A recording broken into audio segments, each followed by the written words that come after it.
अस्सलाम वालेकुम व्यूअर्स। उम्मीद करती हूँ बिल्कुल ठीक ठाक होंगे आप लोग और हम भी यहाँ पे बिल्कुल ठीक हैं, खुश हैं, मज़े में हैं। और आज के व्लॉग का आगाज़ मैंने किया था ब्रेकफास्ट से। ब्रेकफास्ट में आज मैं बना रही थी सैंडविचेस।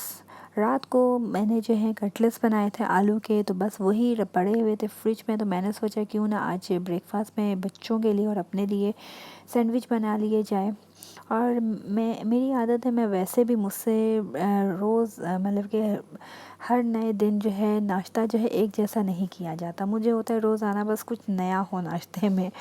और खाना मैंने थोड़ा सा ही होता है, लेकिन फिर भी मुझे होता है बस कुछ नया सा हो। तो बस आज मैं सैंडविच बना रही थी और यहाँ पर मैं मायोनीज़ डाल रही थी। मायोनीज़ माशाल्लाह से मैं खुली डुली डालती हूँ, मुझसे थोड़ी बहुत नहीं खाई जाती। और यहाँ पे नेशनल की मैं मायोनीज़ यूज़ कर रही थी। बहुत टाइम तक मैं यंग्स की करती रही, लेकिन ये कि जब से मार्केट में ये नेशनल की आई तो मैं अब बहुत टाइम से अब नेशनल की करती हूँ। और मुझे इसका टेस्ट बहुत अच्छा लगता है इस मायोनीज़ का, और ये बहुत ही थिक होती है, मुझे बहुत अच्छी लगती है। बस जनाब, यहाँ पर जो है मायोनीज़ डालने के बाद मैं आप लोगों को दिखा रही थी, अभी मैं जो हूँ देसी घी लगाऊंगी।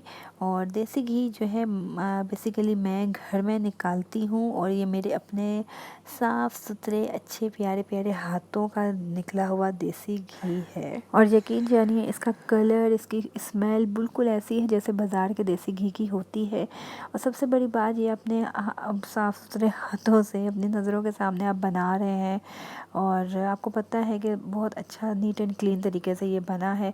बाहर की किसी भी चीज़ का भरोसा नहीं है, घी का क्या किसी भी चीज़ का भरोसा नहीं है, इसलिए कोशिश करनी चाहिए जहाँ तक हो सके हर चीज़ घर में आप बनाएं। और इसके अलावा ये कि बस मैं बना रही थी सैंडविच वगैरह। यहाँ पे मैं आप लोगों को दिखा रही थी चने भिगोए हुए हैं मैं रात के मैंने, और आज दोपहर को चने आलू का सालन बनेगा, वो बनाऊंगी। अच्छा, अभी सैंडविच बनाते बनाते बस बच्चे पीछे इतना शोर कर रहे थे, तो मैं आयज़ा मुस्तफ़ा को जो है एक बात, हाँ एक बात मैं आप लोगों को बताती चलूँ कि भाई कल है 11 दिसंबर। 11 दिसंबर है और आपकी बहन की है हैप्पी हैप्पी बर्थडे, मतलब कि मेरी कल बर्थडे है। तो बस मैं आयज़ा मुस्तफ़ा, जो मेरे दोनों बड़े बच्चे हैं, उनको मैं पूछ रही थी कि आज कौन सी डेट है। तो आयज़ा मुझे कहती है कल 10 दिसंबर, वो आज 10 दिसंबर है। मैंने कहा ओके, तो कल कौन सी डेट है? तो कहती है कल 11 दिसंबर है। तो कहती है हाँ मुझे पता है कि कल 11 दिसंबर है और आपकी बर्थडे है। आप यही सुनना चाहती थी ना? मैंने कहा हाँ जी, मैं बिल्कुल यही सुनना चाहती थी। मैं सुनना चाहती थी, पता करना चाहती थी कि आप लोगों को मम्मा की बर्थडे याद है या भूल गए हैं। तो आयज़ा मुस्तफ़ा मुझे कहते हैं नहीं नहीं, अभी हम बड़े हो गए हैं, अभी हमें बर्थडे जो है सबकी बर्थडे जो है याद रहती है। मैंने कहा चलें, ये तो बहुत अच्छी बात है। मैंने कहा मम्मा पापा कोई भी आप लोगों की बर्थडे होती है सेलिब्रेट करते हैं, आप लोग को गिफ्ट देते हैं, तो बस इस बार आप दोनों अभी माशाल्लाह बड़े हो गए हो ना, तो अभी आप दोनों जो है ना मुझे भी गिफ्ट दोगे। तो दोनों बच्चे जो है मेरे कंफ्यूज हो गए, आयज़ा मुस्तफ़ा। तो आयज़ा मुझे कहती है चले मैं आपको अपनी डॉल दे दूँगी, फिर कहती है नहीं नहीं मैं आपको फ़्लावर गिफ्ट करूँगी ना।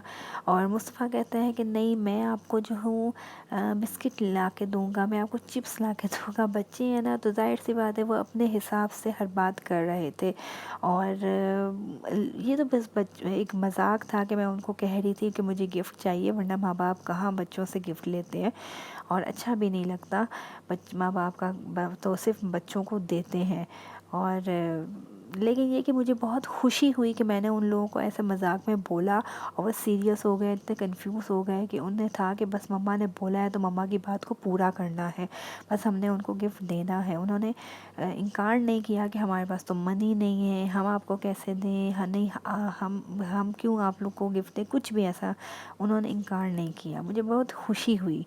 और यहाँ पर मैं सैंडविच रख रही थी और आप लोगों को बताती चलूँ, और आप लोग जो हैरान हो रहे होंगे कि मैं कैचल क्यों लगा रही हूँ, तो जनाब ये मेरा बहुत पुराना सैंडविच मेकर है और स्टार्ट में ही इसका लॉक टूट गया था। तो बस अभी ये कि सैंडविच रखने के बाद मैं इस तरह एक अलग से कैचल मैंने नीट एंड क्लीन रखा हुआ है, तो वो मैं लगा देती हूँ। तो ये आप लोग देख सकते हैं कि सैंडविच इसमें बिल्कुल सही बनते हैं, शेप वगैरह उसकी, लेकिन बस ये कि वो पूरा प्रॉपर बंद नहीं होता। लेकिन गुजारा चल रहा है तो मैं भी चला रही हूँ। तो ये क्लिप मेरा मेरा एक दिन पूरे पहले का है, जिस दिन मैं वो कटलेट्स बना रही थी, बॉईल किए आलू। तो आयज़ा मुझे कहती है कि मैं मैश करूँगी।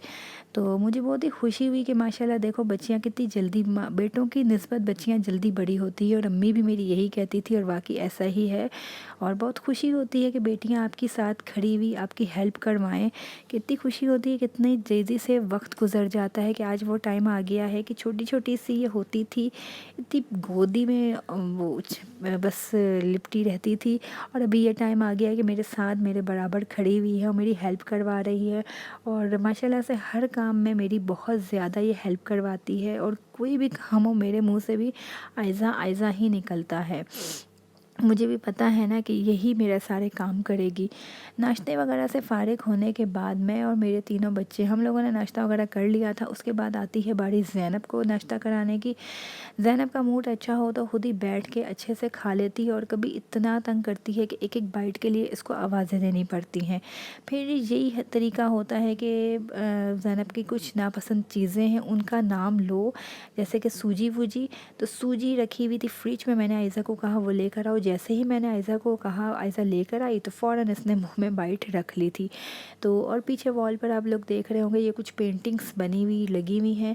ये कल आयज़ा मुस्तफ़ा जो है पेंटिंग्स का कंपटीशन दोनों के बीच में हो रहा था, वो बना रहे थे, तो सारी पेंटिंग्स बना के उन्होंने ऐसे वॉल पे लगा दी हैं।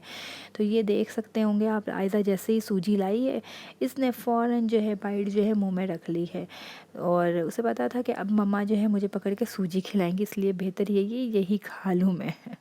बच्चे जो हैं खाने पीने में कभी बहुत अच्छे से खा लेते हैं, कभी बहुत तंग करते हैं। अभी ये दोपहर का टाइम हो गया था और मैं चने आलू बना रही थी। चने बॉईल करूं और मैं रूखे इस तरह कटोरी में डाल के अलग से ना खाऊं, ऐसा तो हो नहीं सकता। मुझे चनों के ऊपर इस तरह बॉईल करके चाट मसाला डाल के खाना बहुत पसंद है। अब में से कौन कौन है जो ऐसे खाता है। और जनाब ये था शाम का टाइम, और मेरा बेटा मुस्तफ़ा मुझे बहुत दिन से बोल रहा था कि मुझे पिंक टी पीनी है। तो आज मैंने फाइनली डिसाइड किया कि मैं चलो पिंक टी बनाती हूँ। मैंने नेट से रेसिपी निकाली, और मैं प्रॉपर आप लोगों को रेसिपी शेयर करने के अंदाज़ में आप लोगों को दिखा रही थी, और कि मैंने कहा आप लोगों के साथ भी शेयर करूँगी। मैंने पिंक टी बनाई, बहुत मेहनत की, बहुत टाइम लगा मुझे पिंक टी बनाने में, हर चीज़ में। लेकिन इतना मुझे अफ़सोस हुआ, मेरी पिंक टी बिल्कुल भी अच्छी नहीं बनी। अब मुझे नहीं समझ आई कि मुझसे क्या मिस्टेक हुई, क्या गलती हुई, मुझे कुछ भी समझ नहीं आया। लेकिन मुझे बड़ा ही अफ़सोस हुआ, क्योंकि आपको पता है कोई भी चीज़ बनाओ तो ज़ाहिर सी बात है उसमें 10 चीज़ें डलती हैं। इसमें इतना दूध इस्तेमाल हुआ, चीनी डली, ग्रीन टी डली, हर चीज़ डली, और मेहनत अलग हुई। लेकिन ये कि बच्चों ने माशाल्लाह बहुत हंसी खुशी पी ली। क्यों? क्योंकि बच्चे तो बच्चे हैं, उन्हें इतना टेस्ट का शायद पता नहीं है या क्या है। बच्चों ने माशाल्लाह बहुत हँसी खुशी पी, उन्हें बहुत अच्छी लगी। उन्होंने कोई अब वो मतलब कि शिकायत नहीं की कि अच्छी है बुरी है, मतलब कि उन्होंने मज़े से पी ली। लेकिन मैंने बिल्कुल भी नहीं चखी, मुझे बिल्कुल अच्छी नहीं लगी, मुझे बिल्कुल टेस्ट अच्छा नहीं लगा। वही बात है कि अपने हाथ की बनी हुई मुझे अच्छी नहीं लगी। लेकिन अफ़सोस बहुत ज़्यादा हुआ कि इतने आलमंड्स भी डाले, हर चीज़ डाली, सब कुछ ज़ाया चला गया। लेकिन चलें कोई बात नहीं, अब अल्लाह की मर्ज़ी, अब मैं क्या कर सकती हूँ। और मैंने कहा था आप लोगों के साथ शेयर करूँगी, लेकिन ये शेयर करने वाली थी नहीं। चलें जनाब, अपना बहुत ख्याल रखें, साथ ही अब दुआओं में याद रखेंगे। अल्लाह हाफ़िज़।